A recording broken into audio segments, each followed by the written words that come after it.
I'm Bridget Stomberg. And I'm Lisa DeSimone. And this is Taxes for the Masses.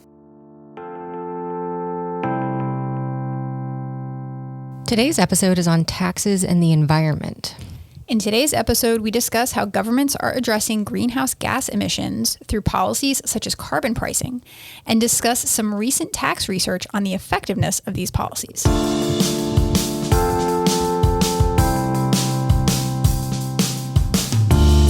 Hello, B. Hello, Lisa.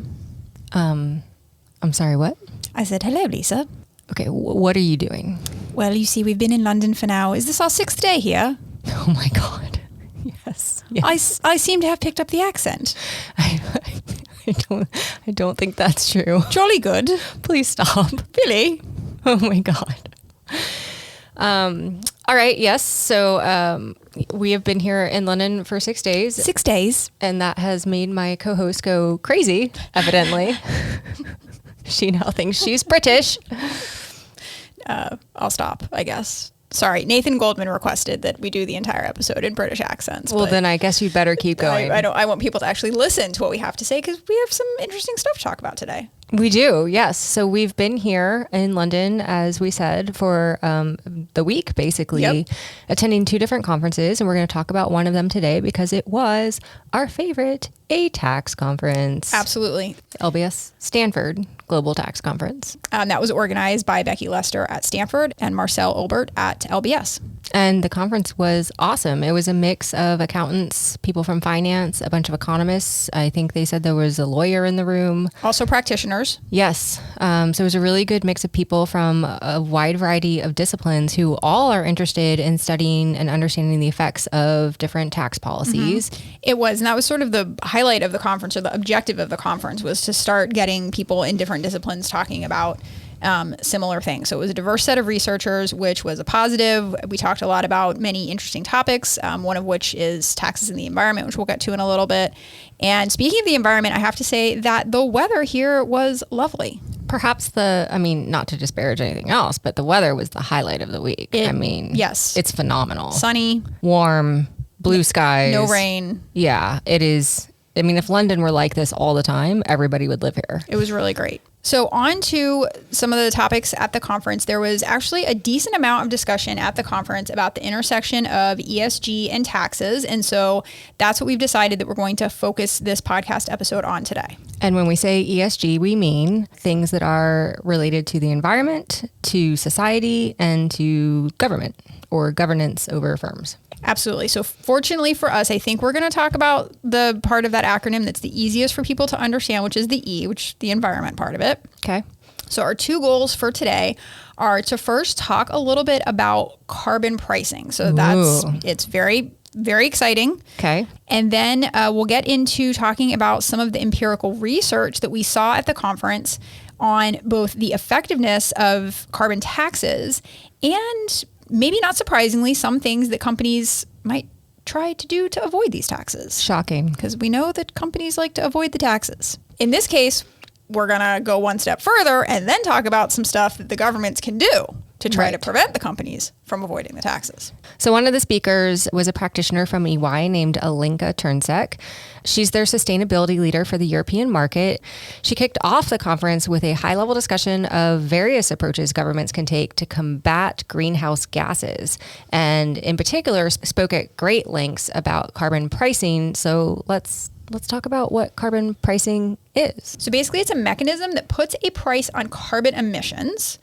And the point of that is to mitigate the negative externalities that are created by greenhouse gas emissions. I think of an externality as when some individual, some firm, some party is engaging in a behavior to achieve a goal. And in doing that, they impose a cost, something negative on people outside of their little of what was organization intended. Yeah. Yes. Okay. So that's a negative externality. There is such a thing as positive externalities, but it's something outside a byproduct. Of what's going on that can have impacts on other parties, and it's not priced into the transaction. Okay, perfect. So in this case, we've got a company manufacturing something, probably. Yes. They're doing that to earn a profit. Yes. They're going to charge consumers a price for that. Good. Exactly. And all of the cost of manufacturing that product, the direct costs to the company, are going to be baked into that price. In this situation, the company is also polluting Okay. in that production process. So they are emitting some sort of greenhouse gas, and that is imposing a negative externality on society in the form of pollution and damage to the environment. Yeah, hurts the environment, hurts our health. And the problem with that is that unless the government steps in, there's no cost to the company of polluting. And so it's not baked into their cost of producing the product. It's not baked into the price that the consumer pays for the product. It's imposing a cost on society without recouping that cost in any way. And so basically, I guess the way you could look at this is we can't necessarily rely on companies to care about the environment on their own I'm shocked by that. and to take steps to clean up their production processes on their own. So this carbon pricing is a mechanism by which the government, like you said, is trying to intervene to make the company care about the cleanliness or the dirtiness of their production process by imposing a cost on it. Perfect. Okay, so government imposes a price on this pollution, which prior to this point had been free. And in response, there are three things that can happen. The company can absorb the cost. They just reduce their profit. Which a for-profit business is probably not going to be too keen on doing. The second option, they can pass that cost on to their consumers, right? They can raise prices. And that second way is only going to work if there's a situation where you sort of have your consumers held hostage, they don't have choices, and they are willing to pay. The demand is strong enough there that they're willing to eat that higher cost. Finally, the third option is to try to, in a way, circumvent that additional cost being imposed on them of polluting by not polluting. But that itself raises costs of production. You basically have to go find different ways of producing that reduce the pollution that you are producing through your regular production process. The problem with all of this is that changing your production processes costs money. All right, so that's what carbon pricing is doing. It's the objective of carbon pricing. Now the question becomes, how does the government practically implement a carbon price? And when we think about carbon prices, these are typically firm level costs. These are costs that at least initially get imposed on the firm. And this is because the idea in this area is that you want to make the polluter pay. Right. Point is, if you want to change behavior, you're more likely to get that change if you're imposing the cost directly on the bad acting person. Yes. And so the two things that we're going to talk about, the two mechanisms we're going to talk about now tend to focus on the polluter, the firm. Okay. So the first one is a carbon tax. It's a relatively simple idea. Government imposes a fee on every measurable amount, say ton of carbon that a firm produces. End of story. That's it. Pretty simple to administer. Easy to administer if you have a reliable way of measuring carbon, and companies can't get around it, like say VW with their emissions scandal. It's simple in theory. I agree with you on that. Excellent point. Simple in theory. Maybe more so than the second method, which is known as emissions trading schemes, ETS. They're also known as cap and trade schemes, cap and trade systems. This is a system that limits, or basically caps, that's where the cap comes from, the allowable carbon emissions that a group of companies or a particular industry can emit during a certain period of time. Okay. And then the government is going to issue emissions allowances to meet this predetermined level. So at that point, firms must have an allowance to pollute, and they either get that allowance directly from the government or by trading with other firms. So let's say I have a very dirty production process. Lisa's is relatively clean. We're each going to get, let's say, 100 allowances. If I need 150 and Lisa only needs 40 of hers, then I can basically borrow or trade with Lisa to get those extra credits that I need. Right. So you're probably paying me money for my credits. That makes me happy. I couldn't use them. Now I'm able to monetize them. You're happy because you can go on being a bad polluter. But we've kept the overall level of emissions across the industry at that cap that we wanted to achieve. So who's doing it and how are they doing it? It's a great question. So according to the Brookings Institute, there are currently 64 carbon pricing initiatives around the world. Some of those are at the country level. Some of those are at a level within a country. So 45 of those initiatives are national. And those initiatives right now cover about 20% of all global greenhouse gas emissions, which is not super. Not great. The largest and most famous of these carbon pricing initiatives is in the EU, and it is their emissions trading scheme. So they have opted for this cap and trade system rather than the carbon tax system. Okay, so when you talked about subnational jurisdictions, an example of those would be U.S. states. Absolutely. So I know we don't, at least I don't think we have anything at the federal level in the U.S. Do any states have some of these policies in place? Yes, and you might not be surprised to hear the names of the states that I'm going to mention. I'm going to think West Coast. You'd be thinking right. Okay. So California also has a cap and trade system, which it launched about 10 years ago. Okay. The state of Washington voted to enact its carbon pricing system just recently, April of 2021. And you hit the West Coast, but there are actually 11 states in the northeastern U.S. That participate in something called the Regional Greenhouse Gas Initiative, which again is a cap and trade system that right now covers just under 20% of emissions in participating states. That seems like progress amongst U.S. states, Yep. but why don't we have a federal system in place? So it's super interesting. And one of the things the practitioner was talking about is there's all these different ways that you can get companies to do things that you want them to do. Yes, absolutely. Yes. And not just companies, any human being. Any rational agent. Or irrational if we're talking about children. Okay. Sure. Fair enough. Or professors. Yes. You can use carrots or you can use sticks. Okay. And so you might think of these carbon taxes as a stick. Absolutely. You can also use carrots. I like carrots. I don't. Literally. I like figurative carrots. Even like roasted carrots? Not my favorite, no. Really? Yeah, not a rabbit. Never been my favorite. So the U.S. has... What about carrot juice? Please stop. Okay. So the U.S. has gone more down the carrot route. Which is your favorite? Which is my favorite. And the U.S. really needs to do something because we account for 14% of global greenhouse gas emissions. We are second only to China. Oh, yeah. Okay. So we're one country out of hundreds. And we are 14% yes. of the planet's greenhouse. Yeah, that's not good. I believe you would call that disproportionate. Yes. So we have taken the approach of using incentives instead of carbon pricing. Okay. The most recent and probably biggest example of that is the recently passed Inflation Reduction Act, which introduced lots of incentives targeted, again, at both firms and consumers in this case, to try to combat greenhouse gas emissions. Okay, so that kind of begs the question. We've got these two wildly different approaches. We could use carrots or we could use sticks. Even within the sticks, there's a couple different kinds of sticks we can use. So what's most effective? Like, what should we be doing? Let's go to the data. Love it. I love it. Love it, darling.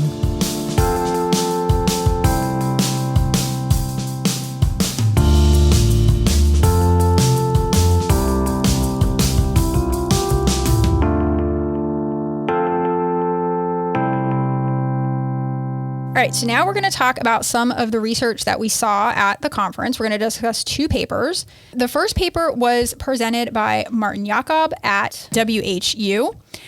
This paper was, again, talking about that quote-unquote polluter pays principle, which we highlighted earlier in the episode, which basically says that you want to make the polluter, the company, pay, and you can either do it through emissions trade systems or carbon taxes. This paper is super cool because they're going to use data from space. Space, the final frontier. These are the voyages of the Starship Enterprise. Oh, bollocks.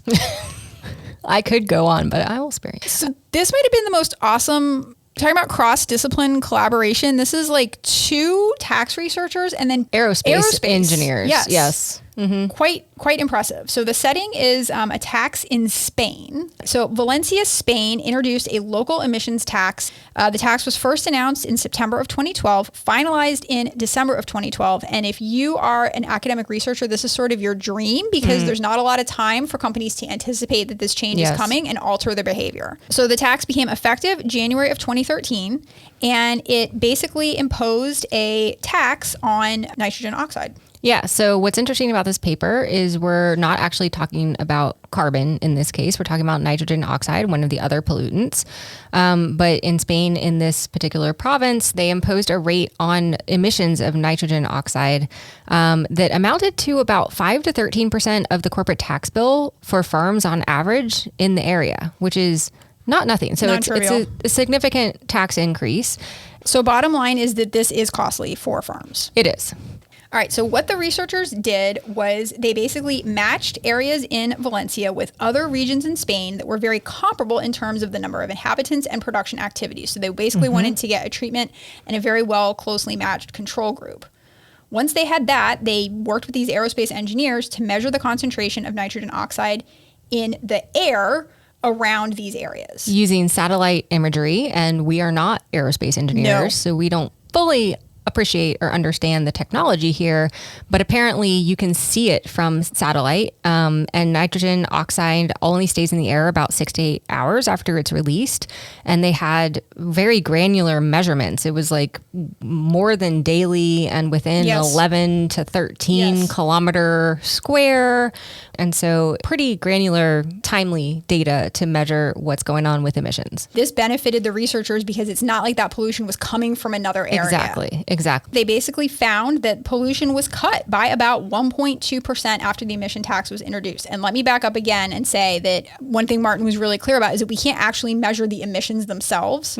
So what this technology, the space technology, was doing was measuring the pollution. Yes. And so if we see a reduction in pollution in areas where there are emissions taxes, but not in areas, similar areas where there are not these taxes, that gives us evidence that the emission taxes are leading to a reduction in emissions, which in turn leads to a reduction in pollution.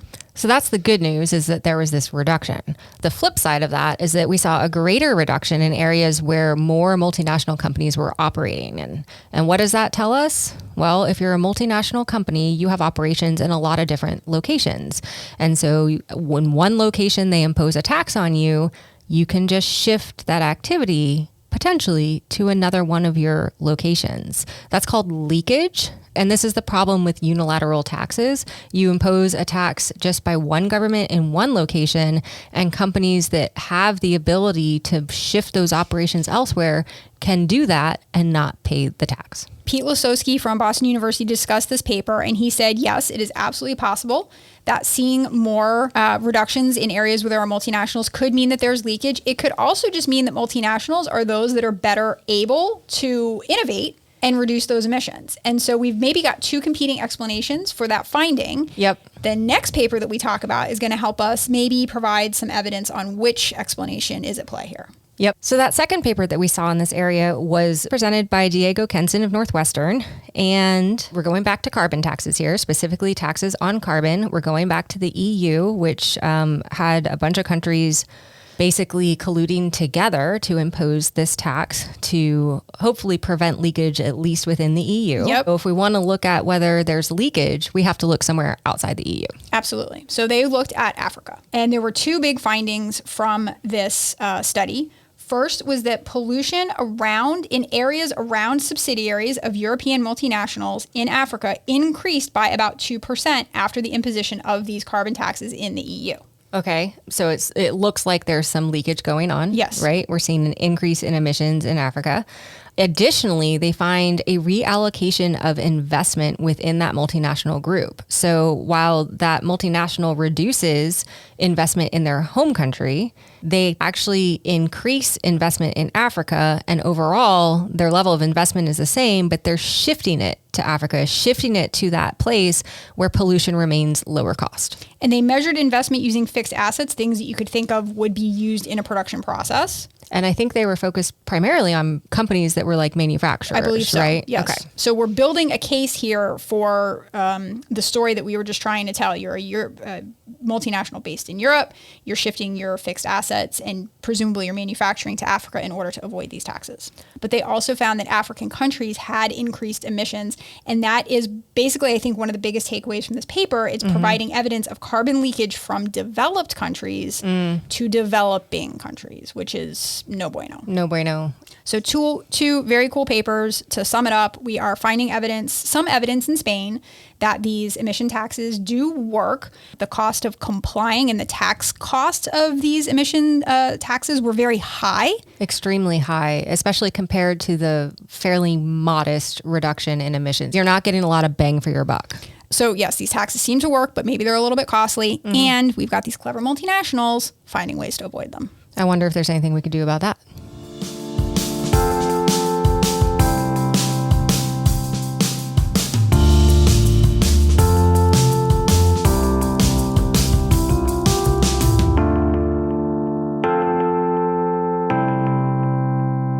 Time for the good, the bad, and the ugly. And I'm going to start off with the good. Awesome conference, awesome papers, awesome weather. And I'm loving/hating/loving my co-host's new accent. Thank you very much, because I was afraid you were going to ignore it and it was going to make me feel quite bad. It's improving. I think it's better now than it was at the beginning of the episode. Well, I can go high class, yeah. but I can also do this. Nope. Now my ears hurt. I also think that it is a good thing that we have evidence of at least some governments, taking these environmental issues seriously and using multiple tools in their arsenal to address the problem. One of the things that was pointed out at the conference is this is a really new area. The practitioner from EY said the same thing, right? Like she said that the governments have really only gotten serious about using tax policy to address environmental issues really in the last 4 years, I think she said. It's pretty recent. So from a researcher's perspective, I think that this is a good thing because there's a lot that we don't know yet. She also made a comment I thought that was interesting is that governments are more willing to listen to researchers when we say things proactively, when we try to help them design a policy. That has not been my experience. They have to read it. Okay. But her theory was that governments are much more moved by papers that talk about how a policy should be designed rather than critiquing a policy ex post. So point being, I think as this area continues to grow and emerge and take shape, there are some pretty good opportunities for researchers to contribute. Okay. We're getting some initial research on the sticks. We have hope that we could get some research, hopefully around maybe the Inflation Reduction Act, which provided a lot of incentives, the carrots. All right. And good that governments have these multiple ways of tackling this problem and an optimistic outlook that we'll have research on which of these tools might be best in the future. Well said. Bad, companies are finding ways around it. You can just shift to other places. Yeah, going all the way back to the top of the episode, we talked about anytime you're trying to impose a cost on a for-profit business, that for-profit business is going to try to avoid that cost.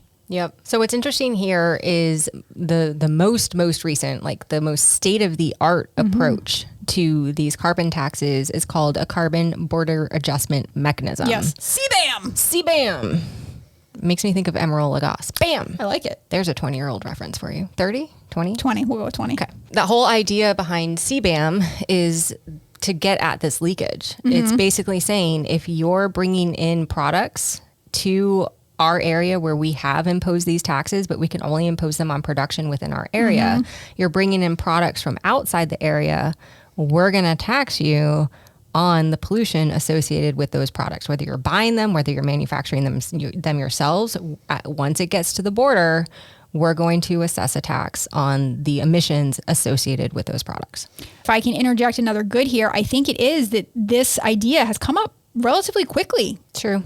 It didn't take European countries decades to figure out how to address this. They've come up with a potential solution pretty quickly. Yeah. Which is impressive. So is it fair to say that an ugly part of this, you talked at one point about, when you do things unilaterally, it's usually not as effective as when countries collude. Is it ugly that the U.S. is just kind of off on their own path? I use the word collude, but I think on a prior episode we agreed coordination. Coordination is a nicer word. Thank you. Coordination, harmonization. These are words. Ooh, harmonization. These are nicer words that are used by people who actually want these policies passed. Yes. Sorry, what was the question? So the question. I'm sorry. No, in a British accent, please. So the question I have for Dr. DeSimone is how problematic is it that the United States is not participating in these harmonization activities?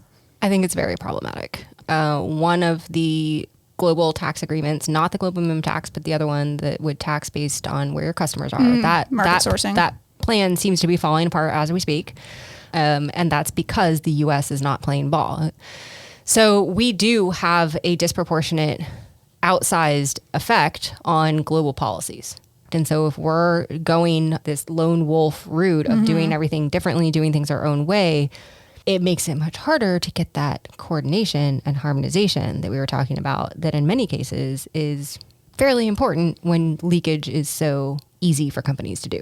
The thing that the practitioner from EY said that really stuck out to me is that it tends to be company-led economies that prefer incentives to drive change. And we, the United States, are using incentive to drive change. Yes. So, by a little deductive reasoning there, that must mean that the U.S. is a company-led economy, a for-profit-led economy, and maybe we're letting those private interests outweigh societal interests and our concern about the environment. And the last thing I'll say on this is that the negative externality case, where you have something that's impacting society, impacting others in a negative way, and it's not currently being priced. Yep. Classic example of why governmental regulation, when governmental regulation Yes. is required, it is a market failure, and that's when you need the government to intervene. And we are currently intervening with incentives, so we're doing something. Question is, and I don't know the answer, question is it enough? Blimey. Okay, final ugly here. We have to leave tomorrow. Bloody hell. Well done.